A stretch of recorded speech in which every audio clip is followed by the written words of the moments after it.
Company लेखे, अंशों एवं ऋण पत्रों का निर्गमन। प्रथम, कंपनी का अर्थ एवं परिभाषा है।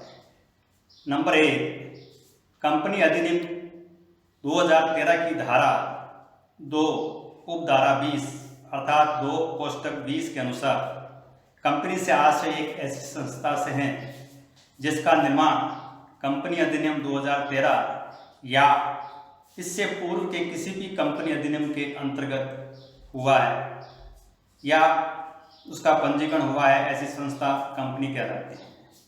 प्रोफेसर हैने के अनुसार कंपनी विधान द्वारा निर्मित कृत्रिम व्यक्ति है जिसका पृथक अस्तित्व एवं अविच्छिन्न उत्तराधिकार होता है और एक सार्वमुद्रा होती है। न्यायाधीश जेम्स के अनुसार कंपनी समान उद्देश्यों के लिए संगठित हुए व्यक्तियों का एक समूह है। किम्बाल एवं किम्बाल के अनुसार निगम स्वभाव से ही एक कृत्रिम व्यक्ति है जिसे किसी विशिष्ट उद्देश्य हेतु विधान द्वारा रचा गया है या अधिकृत किया गया है। इस प्रकार हम कह सकते हैं, सरल शब्दों में कंपनी किसे कहते हैं? कंपनी विधान द्वारा निर्मित एक कृत्रिम एवं अदृश्य व्यक्ति है जो एक सार्वमुद्रा द्वारा अपना कार्य करती है तथा जिसका अस्तित्व साधारणतया अपने सदस्यों से पृथक होता है। 2, कंपनी की विशेषताएं। पहला, यह एक समावेशी संस्था है। इसको समावेशी संस्था इसलिए कहते हैं क्योंकि इसका पंजीकरण कानून के अंतर्गत होता है। नंबर 2, यह विधान द्वारा निर्मित कृत्रिम एवं अदृश्य व्यक्ति है। इसका निर्माण कानून द्वारा होता है, इसलिए कृत्रिम व्यक्ति है, प्राकृतिक व्यक्ति नहीं है। प्राकृतिक व्यक्ति उसे कहते हैं जिसके हाथ, कान, नाक आदि हो, जो चल सकता हो, जैसे अपन। अदृश्य व्यक्ति इसलिए है क्योंकि इसको अनुभव किया जा सकता है, महसूस किया जा सकता है। नंबर 3, एक कंपनी का अस्तित्व साधारणतः अपने सदस्यों से अलग होता है। कंपनी का अस्तित्व अपने सदस्यों से अलग होता है। कंपनी अलग होती है, उसके सदस्य बिल्कुल अलग होते हैं। नंबर 4, एक कंपनी का उत्तराधिकार सतत होता है। अब दोनों को उदाहरण द्वारा समझेंगे। एक कंपनी की वार्षिक सभा चल रही थी जिसमें उसके सारे सदस्य मौजूद थे।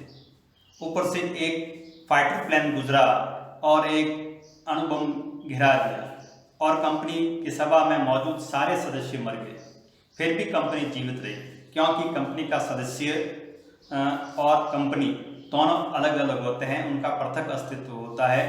कंपनी फिर भी जीवित रही क्योंकि उनके जो अंश थे वो उनके वैध उत्तराधिकारियों को पारित हो गए, ट्रांसफर हो गए। 5, अंशों द्वारा सीमित कंपनी में सदस्यों का दायित्व सीमित होता है। एक अंशों द्वारा सीमित कंपनी में उसके सदस्यों का दायित्व उसके द्वारा लिए गए अंशों के अंकित मूल्य तक सीमित होता है। 6ठी विशेषताएं, एक सार्वजनिक लिमिटेड कंपनी के अंश स्वतंत्र रूप से हस्तांतरणशील होते हैं। इसका मतलब निजी कंपनी के अंश हस्तांतरणशील नहीं होते।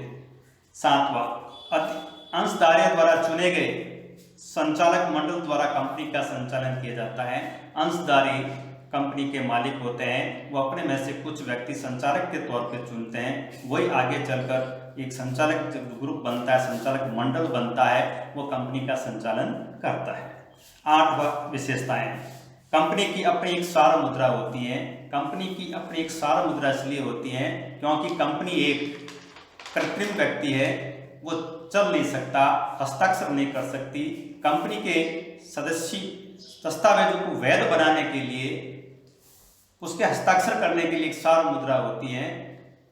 उसके दस्तावेज तभी वैध होंगे जब उस दस्तावेजों पर उसकी सार्वमुद्रा लगी होगी।